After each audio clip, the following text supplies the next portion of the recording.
ఆ, ఏం చేస్తున్నావు? బొబ్బట్లు.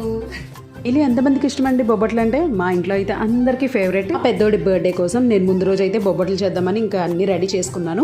ఎప్పుడో పిల్లలు చిన్నప్పుడు అయితే చేశానండి, మళ్ళీ ఇదే చేయడం. సో ఎలా వస్తాయి ఏంటి అనుకున్నాను కానీ పర్ఫెక్ట్ గా వచ్చి ఒక్కదాన్ని చేసేద్దామని స్టార్ట్ చేశాను. కానీ బొబ్బట్లు చేయాలంటే ఇద్దరు ఉండాలి, ఒకరు చేసే వాళ్ళు ఉండాలి, ఒకరు కాల్చే వాళ్ళు ఉండాలి. నేనైతే ఫస్ట్ కొన్ని అయితే కాల్చాను కానీ నాకు కొంచెం టఫ్ అయిపోయింది చేయడం. తర్వాత మా పెద్దోడిని అయితే హెల్ప్ చేయమన్నాను, వాడు వచ్చి మొత్తం కాల్చాడు. నేనైతే స్పీడ్ గా చేసి ఇచ్చాను. ఈ ఎండలకైతే అసలు ఏ పని చేయలేకపోతున్నాం, ఆ వంట దగ్గర అయితే అసలు ఉండలేకపోతున్నాం. సో వాడి బర్త్డే కదా, ఏదైనా స్పెషల్ గా చేద్దామని చెప్పి ఇంకా బొబ్బట్లు అయితే చేసాము. సరే బొబ్బట్లు ఎంత బాగా వచ్చాయో అండ్ టేస్ట్ కూడా సూపర్ గా ఉన్నాయి. తర్వాత నెక్స్ట్ డే మార్నింగ్ అయితే పెద్ద వర్షం పడిందండి. ఆ రోజు క్లైమేట్ అయితే చాలా చాలా బాగుంది. ఇంటికి తీసుకెళ్దాం అనుకున్నాం, ఎలాగో ఏంటో అని అనుకునేలోగా తర్వాత వర్షం అయితే తగ్గిపోయింది. ఇంకా నేనైతే ఫ్రెష్ అయిపోయి పూజ అయితే చేసుకున్నాను. తర్వాత మా వాడికి ఇష్టం అని చెప్పి పాయసం కూడా చేశాను. అండ్ ఆ రోజు లంచ్ కి అయితే వెజ్ బిర్యానీ చేసి పన్నీర్ కర్రీ కూడా చేశాను. ఇలాగా మా వాడైతే లేచాడు అండ్ తను కూడా రెడీ అయిపోయాడు. ఎంత పెద్దవాళ్ళు అయినా కూడా మనకైతే చిన్నపిల్లలే కదండి. సో ఇక్కడ వాడికైతే విషెస్ చెప్తున్నాను. నెక్స్ట్ వాళ్ళ డాడీ అయితే పాయసం తినిపించి తను కూడా విష్ చేశారు. ఇట్లా ఏమైనా స్పెషల్ డేస్ ఉన్నప్పుడు తనైతే సెలవు పెట్టుకుని ఉంటారు డెఫినెట్ గా. అండ్ ఇక్కడైతే ఈవినింగ్ కేక్ కటింగ్ అయితే చేయించాం. అండ్ ఆ రోజు అయితే ఏదో బయటకు వెళ్దాం అనుకున్నాం కానీ వర్షం పడడంతో మొత్తం ప్లాన్ అంతా క్యాన్సిల్ అయిపోయింది.